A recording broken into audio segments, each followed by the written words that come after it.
Pengertian asesmen dalam psikologi klinis adalah pengumpulan informasi untuk digunakan sebagai dasar bagi keputusan-keputusan yang akan dikumpulkan oleh tim penilai. Informasi tersebut dapat berupa latar belakang tingkah laku, sikap, ataupun karakteristik yang dimiliki orang tersebut. Menurut Sundberg, dalam Peirce 1992 berpendapat bahwa personality assessment ialah seperangkat proses yang digunakan oleh seorang untuk membentuk citra, membuat keputusan, mengecek hipotesis tentang pola karakteristik orang lain yang menentukan perilakunya dalam interaksi dengan lingkungannya. Proses asesmen klinis terbagi menjadi 4 bagian, yaitu ada yang pertama planning data collecting procedure, yang kedua ada collecting assessment data, yang ketiga itu ada data processing and hypothesis formation, yang keempat ada communicating assessment data. Planning data collecting procedure. Sebelum dilakukan prosedur assessment terlebih dahulu, pemeriksaan harus bertanya pada diri sendiri apa yang ingin ia ketahui dan bagaimana caranya.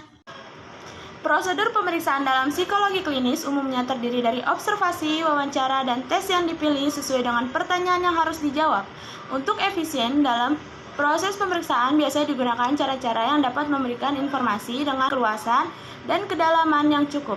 Validitas dan reliabilitas tes, orientasi teoritik pemeriksaan, variabel-variabel yang penting berkaitan dengan pertanyaan yang harus dijawab menjadi bahan pertimbangan dalam perencanaan itu.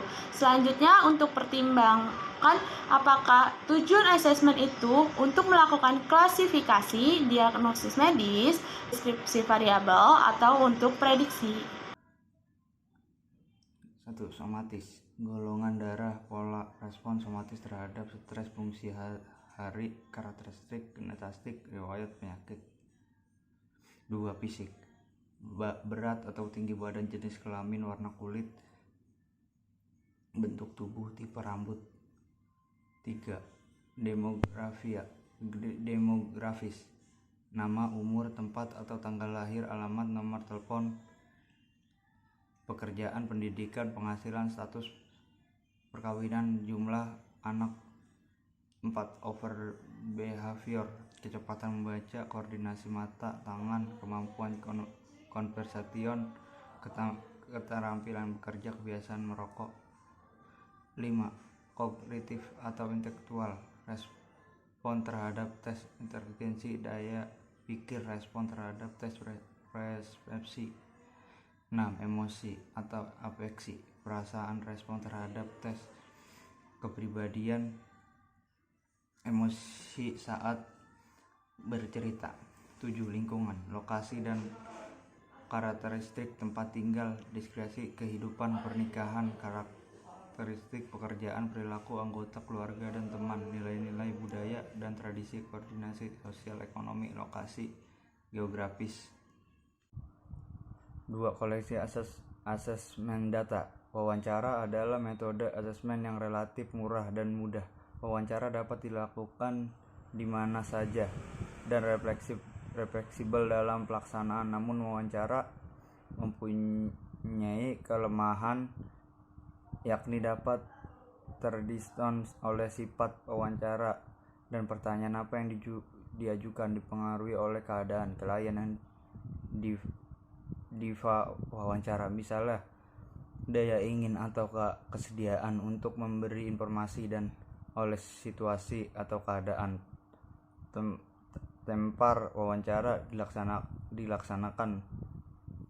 Hasil observasi juga merupakan sumber informasi yang penting untuk asesmen. Keuntungan observasi adalah dapat melihat langsung apa yang dilakukan subjek yang merupakan sasaran asesmen. Ini lebih baik daripada hasil wawancara yang dapat direkayasa oleh subjek yang diwawancara. Situasi untuk observasi dapat dipilih yang paling tepat. Misalnya untuk mengobservasi agresivitas anak lebih baik untuk dilakukan di lingkungan sekolah. Selanjutnya, observasi dapat diarahkan secara lebih spesifik Untuk tujuan kuantifikasi kelemahan observasi adalah daya pengaruh bias dan observasi. Tes seperti wawancara juga memberikan sampel dan tingkah laku.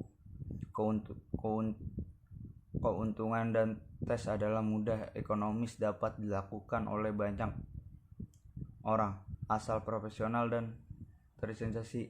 Lihat subbab pemberian tes. Selain data dari sumber tersebut, catat lain.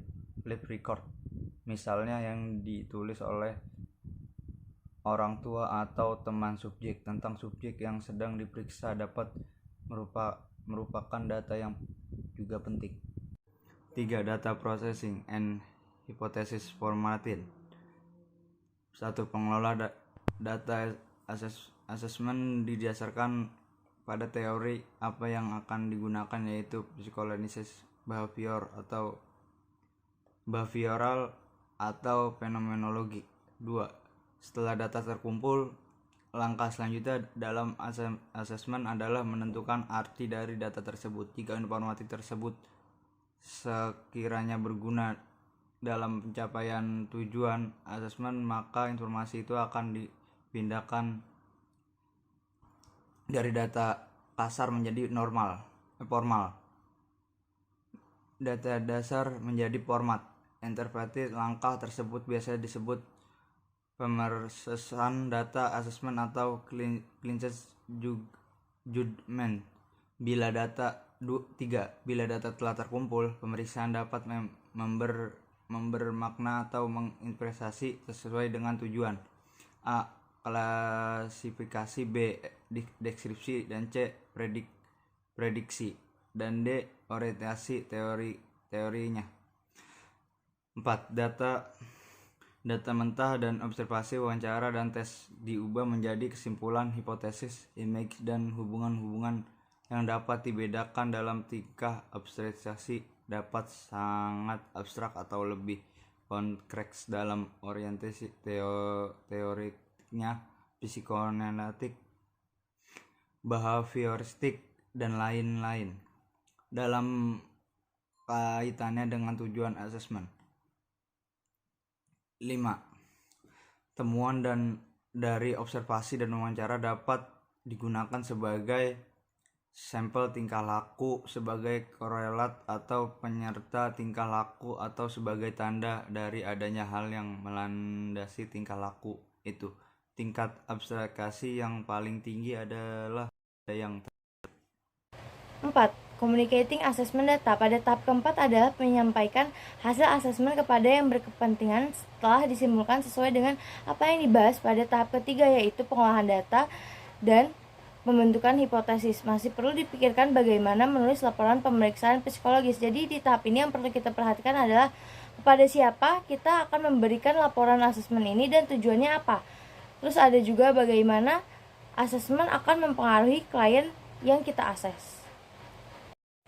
Selanjutnya, hasil dari asesmen biasanya akan ditulis menjadi sebuah laporan asesmen. Ada 3 kriteria yang harus dipenuhi suatu laporan asesmen, yaitu jelas, relevan dengan tujuan, dan berguna. Jelas. Kriteria pertama yang harus dipenuhi adalah laporan itu harus jelas. Tanpa kriteria ini, relevansi dan kegunaan laporan tidak dapat dievaluasi. Ketidakjelasan laporan psikologis merupakan suatu masalah karena kesalahan interpretasi dapat menyebabkan kesalahan pengambilan keputusan. Kedua, ada relevan dengan tujuan. Laporan asesmen harus relevan dengan tujuan yang sudah ditetapkan pada awal asesmen. Jika tujuan awalnya adalah untuk mengklasifikasikan perilaku klien, maka informasi yang relevan dengan hal itu harus lebih ditekankan. Ketiga, berguna. Laporan yang ditulis diharapkan dapat memberikan suatu informasi tambahan yang penting tentang klien. Kadang terdapat juga laporan yang mempunyai validitas tambahan yang rendah. Tujuan asesmen klinis. 1. Klasifikasi diagnostik. Maksud dari klasifikasi atau penegakan diagnostik yang tepat antara lain untuk menentukan jenis treatment yang tepat. Suatu treatment sangat bergantung pada bagaimana pemahaman klinis terhadap kondisi klien termasuk jenis gangguannya. Yang kedua itu untuk keperluan penelitian. Penelitian tentang berbagai penyebab suatu gangguan sangat tergantung kepada validitas dan reliabilitas diagnostik yang ditegakkan. Ketiga, ada kemungkinan klinis untuk mendiskusikan gangguan dengan cara efektif bersama profesional yang lain. Selanjutnya, diagnostik sistem atau DSM-4. Teknik pengklasifikasian gangguan mental sudah dilakukan sejak tahun 1900-an, sedangkan secara formal baru pada tahun 1952, ketika American Psychiatric Association menerbitkan sistem klasifikasi diagnostik yang pertama kali, Diagnostic and Statistical Manual of Mental Disorder. Sistem ini kemudian terkenal dengan nama DSM-1 dan berlaku hingga tahun 1968. Ketika WHO mengeluarkan International Classification of Disease atau ICD. DSM-1 kemudian direvisi dan disamakan dengan ICD. Kemudian terbit DSM-2 dan DSM-1 dan 2 ini menyeragamkan terminologi untuk mendeskripsikan dan mendiagnosa perilaku abnormal, tetapi tidak menjelaskan tentang aturan sebagaimana pedoman dalam memutuskan suatu diagnostik. Di dalamnya tidak terdapat suatu kriteria yang jelas bagi tiap gangguan sehingga agak sulit untuk mengklasifikasikan diagnostik. Kemudian pada tahun 1980-an DSM-2 mengalami perubahan menjadi DSM-3 yang diikuti pada tahun 1987 dengan edisi revisi sehingga namanya menjadi DSM-3R. Dan DSM-3 ini sudah terdapat suatu kriteria operasional untuk masing-masing label diagnostik. Selanjutnya, DSM-3R pun kemudian dikritik karena beberapa kriteria diagnostiknya yang masih terlalu samar dan masih membuka peluang untuk muncul bias dalam penggunaannya, dan Axis 2, 4, dan 5 mempunyai kekurangan dalam pengukurannya. Akhirnya pada tahun 1988 membentuk tim untuk membuat DSM-4. Di dalamnya tetap menggunakan pendekatan multi-axial seperti pada DSM-3R dan Axis 1. Hanya dapat ditegakkan jika terdapat jumlah kriteria minimum dari daftar simptom yang disebutkan. Pada DSM-4 ini terdapat beberapa modifikasi dalam terminologi sebelumnya dan skema rating yang digunakan pada beberapa Axis. Sekarang ini telah diterbitkan DSM-4-TR atau teks revisi. Sampai saat ini DSM-4 dan DSM-4-TR digunakan sebagai pedoman klinis dan profesional terkait untuk menentukan diagnostik. Kemudian ada pendekatan multi-axial, Axis 1 gangguan klinis dan kondisi lain yang mungkin menjadi fokus klinis. Ada Axis 2 gangguan kepribadian dan mental retardasi, ada Axis 3 kondisi medis umum, kondisi selanjutnya ada Axis 4 problem psikososial dan lingkungan. Ada juga Axis 5 GAF atau Global Assessment of Functioning. Ini adalah rating terhadap fungsi psikologis, sosial, dan pekerjaan dalam 1 tahun terakhir. Tujuan asesmen klinis yang kedua ada deskripsi. Para klinisi beranggapan bahwa untuk memahami konten dari perilaku klien secara utuh, maka harus mempertimbangkan juga tentang konteks sosial, budaya, dan juga fisik klien. Hal itu menyebabkan asesmen diharapkan dapat mendeskripsikan kepribadian seseorang secara lebih utuh dengan melihat pada person-environment interaction. Dalam fungsinya sebagai sarana untuk melakukan deskripsi terhadap kepribadian seseorang secara utuh, di dalam asesmen harus terdapat antara lain motivasi klien, fungsi intrapsikis, respon terhadap tes, pengalaman subjektif, pola interaksi, kebutuhan atau needs, dan perilaku. Dengan menggunakan pendekatan deskriptif tersebut, memudahkan klinisi untuk mengukur perilaku pra-treatment, merencanakan jenis treatment, dan mengevaluasi perubahan perilaku pasca treatment. Tujuan asesmen klinis yang ketiga ada prediksi. Tujuan asesmen yang ketiga adalah untuk memprediksi perilaku seseorang. Misal klinisi diminta oleh perusahaan, kantor pemerintah, atau militer untuk menyeleksi seseorang yang tepat bagi suatu posisi kerja tertentu.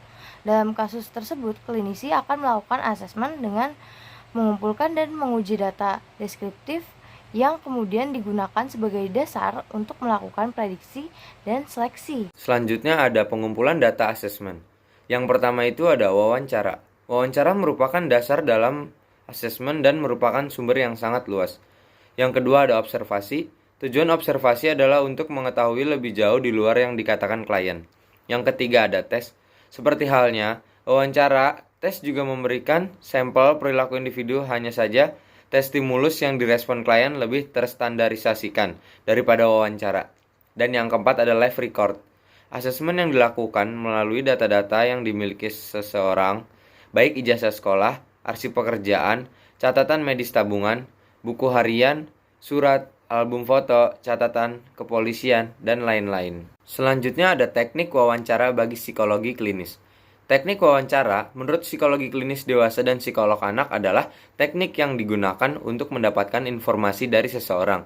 Bagi seorang psikolog, untuk melakukan wawancara dengan baik dibutuhkan latihan terus-menerus. Teknik wawancara dan raport yang dilakukan oleh psikolog klinis dewasa dan psikolog anak tentu berbeda. Teknik wawancara bagi psikolog klinis dewasa dan klinis anak. Wawancara adalah kegiatan proses tanya jawab yang bertujuan untuk menggali informasi dari subjek atau orang yang sedang kita wawancarai. Wawancara biasanya dilakukan dalam bentuk one on one dan bisa juga many to one. Wawancara sendiri memiliki tujuan untuk menggali informasi dari subjek dan untuk mengetahui permasalahan yang dihadapi oleh klien. Sebagai upaya untuk mengetahui permasalahan yang dihadapi oleh klien, dibutuhkan skill untuk membuat subjek dapat menceritakan permasalahan yang sedang dihadapinya kepada psikolog. Selanjutnya ada metode asesmen dalam psikologi klinis. Beberapa metode asesmen dalam psikologi klinis ini ada 8 diantaranya. Yang pertama ada wawancara. Wawancara mengenai status mental, wawancara sosial klinis, dan wawancara yang difraksikan. Yang kedua ada tes terstruktur.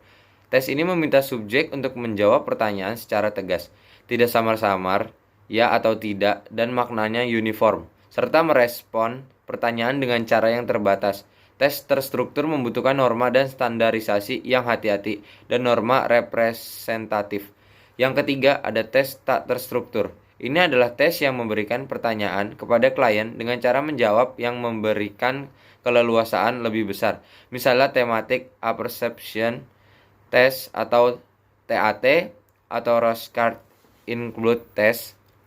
Dan yang keempat ada asesmen perilaku. Observasi ini merupakan observasi sistematik yang dilakukan dalam laboratorium, di klinik, kelas, ataupun dalam perilaku sehari-hari. Yang kelima ada kunjungan rumah. Dimaksudkan untuk memahami kehidupan alamiah klien di rumah dan keadaan serta pola kehidupan keluarga klien. Yang keenam, catatan kehidupan. Psikolog sering tertarik untuk mempelajari riwayat hidup klien, karena riwayat itu dapat mendasari permasalahan yang dialaminya saat ini. Yang ketujuh, dokumen pribadi. Catatan atau dokumen pribadi penting untuk mengetahui motif utama klien, hal yang disembunyikan, penyangkalan, hambatan, dan kesulitan klien dalam membicarakan permasalahannya. Dan yang kedelapan, pemfungsian sosiofisiologis. Hubungan psikis mental dan fal organ tubuh sangatlah erat. Tekanan darah, misalnya sering ada hubungan dengan kecemasan dan juga merupakan reaksi atas tekanan-tekanan psikologis. Ya, baik, saya akan menjelaskan tentang outline assessment data yang dibagi menjadi 3, yaitu psikoanalisis, yaitu persepsi diri, tujuan, prestasi, hubungan interpersonal, persepsi lingkungan, dorongan dinamika, dan kontrol emosi. Dan yang kedua itu ada fenomenologi. Fenomenologi ini berdekatan subjektif dan cenderung mengikuti format umum assessment yang terdiri dari satu, klien dari sudut pandang tersendiri. Yang kedua, klien seperti yang direfleksikan dalam tes, klien seperti yang dilihat kini. Dan yang terakhir adalah kognitif behavioral, yaitu deskripsi tentang penampilan fisik yang perilaku selama asesmen. Dan kedua, permasalahan saat ini, latar belakang masalah, situasi tertentu menentukan masalah, variabel yang relevan. Laporan kasus yang didasarkan atas wawancara dan observasi dapat diliputkan aspek yang terdiri dari 4 bagian, yaitu keluhan sintonim atau masalah yang disebabkan klien datang. Yang kedua, kepribadian, yaitu predisposis, temperamen, tipologi, struktur dinamika, kepribadian klien. Dan yang ketiga, frustasi atau konflik atau sensor terakhir yang dihadapi. Dan yang terakhir, keempat, penyesuaian diri pada saat akhir pemeriksaan. Penyampaian hasil asesmen klinis dan laporan pemeriksaan psikologi klinis. Laporan pemeriksaan atau penulisan hasil asesmen disarankan agar membedakan berdasarkan perkumpulan data dari observasi dan wawancara saja, dalam kurung laporan live, atau dari hasil tes saja dengan data terpenting subjek seperti seks, usia pendidikan masalah subjek. Pemeriksaan merupakan salah satu dari variabel yang dapat mempengaruhi jalannya pemeriksaan klien atau pasien. Yang pada pertemuan awal sangat tidak kooperatif menjadi lebih kooperatif karena adanya pendekatan yang baik dari pemeriksaan. Bila tingkat kooperatif klien atau pasien menurun, pemeriksaan harus dapat mendeteksi apakah sumber penulisan hasil asesmen dilakukan untuk keperluan akademik sebagai laporan akademik yang digunakan untuk diskusi kasus, penelitian, dan lainnya dalam setting akademik. Penulisan hasil asesmen juga digunakan untuk keperluan praktik yang dinamakan hasil pemeriksaan psikologis yang dikirim ke klien baik secara tulis maupun lisan digunakan. Sekian dari presentasi di kelompok kami. Terima kasih. Wassalamualaikum warahmatullahi wabarakatuh. Mohon maaf jika ada kesalahan dan kekurangan. Terima kasih.